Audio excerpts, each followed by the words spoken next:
Andre Drummond finishing the emphatic one-handed dunk over Giannis. Go ahead and give Giannis credit for challenging at the rim. I know that's what you want to do. Hey, listen, man, you win some, you lose some, but you keep your dignity. Giannis went up and said, I don't care, Andre Drummond, you and your 17 rebounds. Get up out of here, but Andre Drummond embarrassed the Greek Freak like the Greek Freak embarrassed the Knicks earlier this week. I don't know if that's embarrassing, man. It's just part of the sport. Let you tell it. It's like getting pancake blocked. It happens. We'll college basketball now. Maryland, Notre Dame, Terps guard Aaron Wiggins throwing down his own missed shot there. Oh, that's great. I didn't realize it was his own miss. Yeah, to all the young kids out there, when you're playing defense, that's why you box out the shooter, so that doesn't happen. Oh, and did you see the clock? This is the end of the first half. There's 5 seconds left when he shoots it. Little inbounds play. Oh, I still got time, though. That is a great play. Nice job done. On to the Lakers now. Second night of a back-to-back, but they apparently didn't get the memo. The one that reminded you you're tired and you're a step slower. The back end of a back-to-back, LA came out firing from start to finish. Both sides of the ball taking out the Utah Jazz, 121-96 for their 10th straight road win. AD pouring in 26 while LeBron added 20. Nick, how wide is the gap now between the Lakers and the rest of the West? Enormous. The gap between the Lakers and the rest of the West is enormous. The only team that the gap is not enormous between the Lakers and them is the Lakers and the Bucks. And you got the two best players in the league, LeBron and Giannis.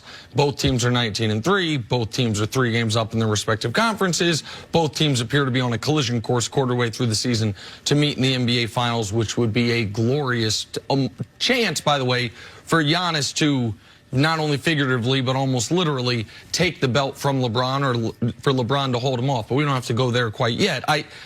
The Lakers went to Denver, a team that going into the game was 8-2 at home with wins over Miami, Philly, Houston, and Boston, and led the final 3 quarters of that game the entirety except for 19 seconds. Won that game. While it was a close game, the Lakers were in full control. They then the very next night go to Utah. What I consider can't be the toughest back-to-back that exists in the NBA. At Denver, at Utah. The altitude of Denver, the fans of Utah, like at Lakers, at Clippers is tougher teams, but there's no travel. You're staying in the same hotel, you're playing in the same building. They go to Utah, a team that was 8-1 at home going into last night with wins over the Clippers, the Sixers, the Bucks. Good wins. And they annihilated them. They led for all of the final 3 quarters to the point where LeBron was shoelessly celebrating with a few minutes left in the game because his work here was done. And while the story through the first quarter of the season has been for the Lakers, them being the Lakers again, being the best team in the NBA and LeBron leading the league in assists, what is quickly, I think, going to be the story of the second quarter of the season is that man you saw right there, Anthony Davis, and his dominance on the defensive end to go along with his extraordinary play on the offensive end. There was a 2-time Defensive Player of the Year on the court last night in Rudy Gobert. He didn't look anything close to the Defensive Player of the Year this year. That looked like Anthony Davis. No, you're absolutely right. And for me, it starts on the defensive end when you look at this Lakers team. If you watched the game last night, I mean, you saw the first few offensive possessions, they looked a little bit out of sorts, but then they picked it up, especially on the defensive end in the second half of that first quarter. And then they go on that 16-4 run that started with that Kyle Kuzma buzzer beater, that 3-pointer at the end of it. And then they ended in ultimately being in the middle of the second quarter. But the biggest thing that I saw last night was Rondo's ability to be able to manage the game. He was excellent. Having him as an additional ball handler with LeBron James not having to be the primary ball handler on the court at all times, I think that's going to be huge for LeBron throughout the regular season, but it's also going to lead to a fresher LeBron once we get to the postseason. So having him and his playmaking ability, being able to operate the offense, get the ball to guys in their spots on the court, I think that's big. I mean, he finished, what is it, 2 rebounds shy of a triple-double? 1 rebound. He finished 14, 9, and 12. So yeah, 1 rebound one rebound shy of a triple-double. So if you're getting that kind of production from Rondo, 32 minutes last night,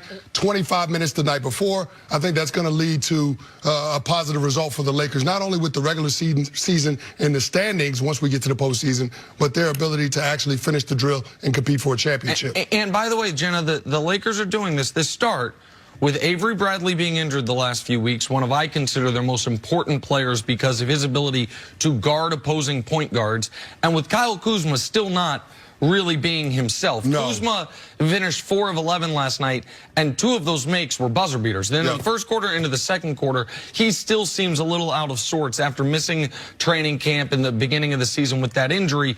I would say Kuzma went into the year their 4th most important player, Avery Bradley their 5th most important player. They've been without either one of them. Very few games where all 5 of their projected best players have been together, and they're still 19-3. How impressed have you been by every guy in this team not named LeBron at this point? Well, go ahead, please. No, I've been really impressed, and one of the notes that I made from last night's game is if you have KCP, Kuzma, and Rondo going 7 for 12 from three-point range, then the opponents and teams have no shots. No shot. I mean, if they have the ability to consistently knock down perimeter shots, that's going to space the floor. That's going to create lanes to get some easy buckets at the rim. So, I mean, you saw with the Lakers' performance last night, they were able to get some scores in transition to get themselves in a rhythm, and that's going to be big. I mean, the Lakers, when they outscore their opponent in transition, they're 12-1 this season. Wow. So that's got to be their formula for success. It starts on the defensive end, and there's a reason why the king, LeBron James, is calling Anthony Davis the defensive player of the year, because that's how good AD has been up until this point. And I'll add one other name, because you and I talked about him before the show. Dwight is playing his role perfectly. Now, he had a 3 last night in garbage time. That's not his role. That was just fun and happy. They were clowning at that point. They were exactly right. But Dwight is bringing energy, defense, and rebounding off the bench. And we've talked about whether it's smart or not to play a center alongside Anthony Davis. Is it the best to have Anthony Davis playing the 5? And it probably is long-term, but with JaVale giving you a decent few minutes and Dwight giving you legitimate minutes, then all of a sudden it's like, well, let AD do what makes him happy, where you can switch, where you can play the 4, where you can play more out on the perimeter. The one thing I do like about JaVale being with AD is JaVale will do a lot of the dirty work, the offensive rebounds, second chance points, and you saw that in the game last night. And one other thing before we go, because I have been, and not to pat myself on the back, but I've been very accurate on predicting the narratives that are coming with this Laker team. Going into the year, I said they're going to get out to a very hot start, and folks will blame the schedule. We saw that immediately. We then started to, and then once they had this back-to-back, I said, if and when they win it, what you're going to start to hear as well, when you really look at it, is the West actually as good as it once was? And you started to hear that yesterday. Here's the next narrative that's coming. I guarantee it. The Lakers shouldn't be trying this hard. Are the Lakers doing themselves a disservice by putting so much energy into the regular season? And what, just so they get to host the LA Clippers who have their same building in the conference finals?